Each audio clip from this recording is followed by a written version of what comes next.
చాలామంది government jobs prepare అయ్యి తర్వాత సంవత్సరాల తరబడి కొంతమంది సివిల్స్ ప్రిపేర్ అయ్యి చాలా ప్రయత్నాలు చేశారు. ప్రయత్న లోపం లేకుండా చాలా కష్టపడ్డారు. కానీ సక్సెస్ కాలేదు. అండ్ తర్వాత గ్రూప్ 1, గ్రూప్ 2 ఇవే కాకుండా వేరే ఇతరత్ర గవర్నమెంట్ జాబ్లు బాగా కష్టపడి ట్రై చేసిన తర్వాత ఇక్కడ అర్థం చేసుకోవాల్సిన విషయం ఏంటి అంటే, గవర్నమెంట్ జాబ్స్ ప్రిపేర్ అయిన తర్వాత ఫెయిల్ అయితే అంటే దాంట్లో సక్సెస్ కాకపోతే, ఫెయిల్ అయితే అనే మాట మాట్లాడొద్దు, అక్కడ సక్సెస్ కాకపోతే మరి ఇంకెక్కడ సక్సెస్ కావచ్చు అనేది జనరల్గా సాఫ్ట్వేర్ సైడ్ రావచ్చా? జనరల్ ఏంటంటే చాలామంది క్వశ్చన్ అనేది మోస్ట్ ఫ్రీక్వెంట్లీ ఆస్క్డ్ క్వశ్చన్గా ఉంటుంది అనమాట. చాలామంది ఏంటి అంటే గవర్నమెంట్ జాబ్స్ సివిల్స్ ప్రిపేర్ అయ్యి ఒక 2 అటెంప్ట్లు ఇస్తారు, లేదా 3 అటెంప్ట్లు ఇస్తారు, తర్వాత 4 అటెంప్ట్లు ఇస్తారు. ఇచ్చిన తర్వాత వర్కౌట్ కావట్లేదు అని వాళ్ళకి అనిపించినప్పుడు, లేకపోతే దాన్ని ముందుకు తీసుకెళ్లే ఆ ఫినాన్షియల్గా స్తోమత లేనప్పుడు, అలాంటి ఆర్థిక పరిస్థితి లేనప్పుడు వేరే ఆల్టర్నేటివ్స్ గురించి సాఫ్ట్వేరో లేకపోతే ఇంకొక జాబో రావాలనుకుంటూ ఉంటారు. జనరల్గా ఇక్కడ రావచ్చా రావద్దా అండ్ దాని వాళ్ళు తీసుకోవాల్సిన కొన్ని క్వశ్చన్స్ మనం రేస్ చేసుకోవాల్సిన విషయాలు, ఆ క్వశ్చన్స్ గురించి నేను డిస్కస్ చేస్తాను. దానికంటే ముందు చాలామంది చేసే అతిపెద్ద మిస్టేక్ ఏంటి అంటే, సివిల్స్ ప్రిపేర్ అవుతున్నారు, ఇఫ్ సక్సెస్ కాలేదు, లేకపోతే వెంటనే ఏం చేస్తారు, ఇంకా పూర్తిగా అటు వదిలేసేసి, అంటే ఎన్ని సంవత్సరాలు కష్టపడిన శ్రమంతా వాళ్ళకి డెఫినెట్లీ నాలెడ్జ్ హెల్ప్ అవుతుంది కాదనట్లేదు, కానీ ఆ నాలెడ్జ్ని వీళ్ళు కరెక్ట్గా యూటిలైజ్ చేసుకునే ఆలోచన చేయరు. నేనేం చెప్పదలుచుకున్నానంటే, ఈ సివిల్స్ ప్రిపేర్ అయిన తర్వాత దానికి ఆల్టర్నేటివ్గా ఏముంది అనేది plan B, plan C, plan D ఇలా ఉండాలి. అంటే ఇప్పుడు మనం సివిల్స్ ప్రిపేర్ అయ్యారు, సివిల్స్తో పాటు group 1 almost 70 to 80% syllabus same ఉంటుంది. గ్రూప్ 1 ప్రిపేర్ అవ్వాలి, తర్వాత గ్రూప్ 2, తర్వాత ఆర్బీఐ, ఎస్ఎస్సి, సిజిఎల్, యూపీఎస్సీ బోర్డే కండక్ట్ చేస్తూ ఉంటుంది. ఇలా ఏంటి అంటే దీనికి ఈ నాలెడ్జ్ ఇదే ఇక్కడ మనం సివిల్స్లో నేర్చుకున్న నాలెడ్జ్ అనేది వేరే సేమ్ సిమిలర్గా గవర్నమెంట్ ఎగ్జామ్స్ ఏముంటాయి అనే విషయం ఆలోచించాలి, దానికి ప్రయత్నాలు చేయాలి.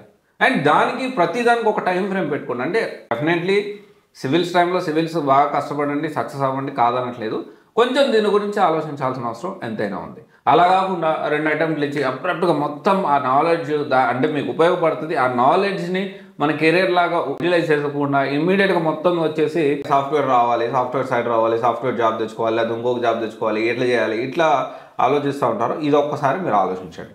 అండ్ తర్వాత వచ్చేసి ఏంటి అంటే, గవర్నమెంట్ జాబ్స్ ట్రై చేసి రాకపోతే సాఫ్ట్వేర్ జాబ్ వస్తుందా, మన మెయిన్ టాపిక్ ఇది. 100% వస్తుంది, దీని గురించి మీరు ఎలాంటి వరీ అవ్వాల్సిన అవసరం లేదు. కానీ మీకు ఎంత కెరీర్ గ్యాప్ ఉంది, రెడీ బ్యాక్గ్రౌండ్ ఏంటి, మెయిన్గా ఈ 2 బేస్ అయి ఉంటుంది. ఎందుకంటే ఎక్కువ కెరీర్ గ్యాప్ ఉంటే ఒక 4 years, 5 years, 6 years అట్లా ఎక్కువ ఉందంటే ఆ ఇయర్స్ పెరిగే కొద్దీ ఏంటి అంటే ఖచ్చితంగా ఫ్రెషర్గా జాబ్ తెచ్చుకునే అవకాశాలు అనేవి తగ్గిపోతూ వస్తాయి. దాని తర్వాత వచ్చేసి ఏంటి అంటే, సాఫ్ట్వేర్ సైడ్ జాబ్ రావాలి అంటే కొన్ని విషయాలు మనం తెలుసుకోవాలి ఖచ్చితంగా, కొంత రీసెర్చ్ అనేది మీ ఓన్గా చేయండి. అండ్ ఇక్కడ వచ్చేసి ఏంటి అంటే, సాఫ్ట్వేర్ సైడ్ రావాలనుకుంటున్నారు, ఎంత గ్యాప్ వచ్చింది అనేది మ్యాటర్. తర్వాత వచ్చేసి ఫ్రెషర్గా వెళ్ళాలనుకుంటున్నావా, లేదా ఎక్కువ కెరీర్ గ్యాప్ ఉంది కాబట్టి ఫ్రెషర్గా అంటే ప్యాకేజ్ తక్కువ ఉంటుంది, డైరెక్ట్గా కొంత ఎక్స్పీరియన్స్ క్యాండిడేట్లకు నీ కెరీర్ స్టార్ట్ చేయాలనుకుంటున్నావా, తర్వాత వచ్చేసి కోడింగ్ సైడ్ రావాలనుకుంటున్నావా, తర్వాత నాన్ కోడింగ్ సైడ్ రావాలనుకుంటున్నావా. ఇక్కడ ఇంకోటి వచ్చేసి ఏంటి అంటే, మళ్ళీ మీకు ఆలోచన ఉండొచ్చు, కొంచెం నేను ఫినాన్షియల్లీ స్టేబుల్ అయిన తర్వాత మళ్ళీ నాకు ఇష్టమైన సివిల్స్ ఎగ్జామ్ మళ్ళీ రాస్తాను నేను, లేకపోతే గ్రూప్ 1 మళ్ళీ పోస్టులు పడలేదు కాబట్టి నేను ఏదో ఒక జాబ్ చేసుకుంటూ గ్రూప్ 1 పోస్టులు పడగాల మళ్ళీ దాని సైడ్ వెళ్తానని. ఇంకొంతమంది వచ్చేసి ఏంటి అంటే, గ్రూప్ 1 నోటిఫికేషన్ వచ్చేదాకా నేను వెయిట్ చేస్తాను, అప్పుడు దాకా కూడా నాకు అంత హ్యూజ్ గ్రోత్ అవసరం లేదు, అంత ప్రెషర్ కూడా నేను తీసుకోలేను, ఇలా మనం ఆలోచించి అలాంటి సాఫ్ట్వేర్ జాబ్, అలాంటి రిలేటెడ్ సంబంధించిన జాబ్లు ఏమైనా ఉన్నాయి అలా సెర్చ్ చేయొచ్చు. ఇక్కడ ఓవరాల్గా ఏంటి అంటే ఒకటే గుర్తుపెట్టుకోండి, గవర్నమెంట్ ట్రై చేసి రాకపోతే దాంట్లో మీరు పెట్టిన ఎఫర్ట్ 10% పెట్టినా కానీ మీకు ఒక సాఫ్ట్వేర్ జాబ్ అనేది చాలా ఈజీగా వస్తుంది. కంపారిటివ్లీ 200% గవర్నమెంట్ జాబ్ తెచ్చుకోవడం అనేది ఇప్పుడున్న పోటీ ప్రపంచంలో, ఇప్పుడున్న కాంపిటీషన్కి అంత ఈజీ కాదు. అది రాకపోతే ఇంకా మనము చాలామంది డిప్రెస్ అయిపోతూ ఉంటాం. డిప్రెషన్కి వచ్చేసి ఇది రాలేదు, ఇంక నాది ఇంకెలా ముందుకు వెళ్ళాలనుకుంటారు. No need to worry about that. Definitely ఒక 10% ఎఫర్ట్ ఇక్కడ మీరు అక్కడ సెట్ కాలేదంటే ఎక్కడ సెట్ కారని ఉద్దేశం కాదు. గవర్నమెంట్ జాబ్లో సక్సెస్ కాలేదు అంటే ఎక్కడ సక్సెస్ కారని కాదు ఇక్కడ అర్థం. ఓకే, అక్కడ మీరు అది మీకు సూట్ కాలేదు, అక్కడ ఆ ఫ్రేమ్లో మీరు సెట్ కాలేదు. డెఫినెట్లీ మీకు వేరే ఫ్రేమ్లో ఏమైనా సెట్ అవ్వచ్చు. ఇక్కడ కొంతమంది చూసుకుంటే IDBI bank, so government jobs try చేసి రాక తర్వాత ఐడిబిఐ స్టార్ట్ చేశాడు, 5,000 కోట్లు అప్రాక్సిమేట్లీ దాని కంపెనీ ఓవరాల్ దాని గ్రోత్ చూసుకుంటే.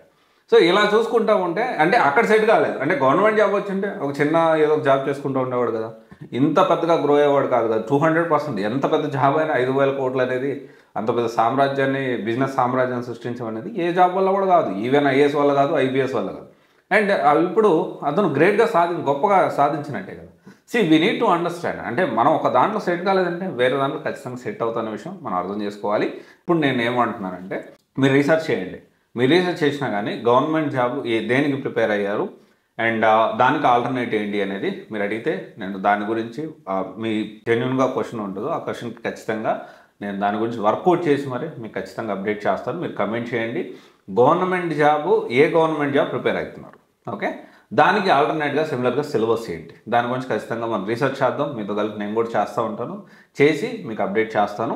ఒకవేళ ఈ రెండు కాదు, ఏ గవర్నమెంట్ జాబ్స్ ఎంతవరకు ప్రిపేర్ అయ్యారు అండ్ ఇప్పుడు సాఫ్ట్వేర్ దేనికి రావాలనుకుంటున్నారు, మీ స్టడీ బ్యాక్గ్రౌండ్ ఇది కమెంట్ చేసినా కూడా దాని గురించి కూడా నేను రిప్లై ఇవ్వడానికి ప్రయత్నం చేస్తాను. ఇఫ్ నాట్ డెఫినెట్లీ మన ఎలాగో ఫ్రీ కరిयर కౌన్సిలింగ్ ప్రొవైడ్ చేస్తున్నాం కాబట్టి will help you out. Thank you. This is Raj signing off.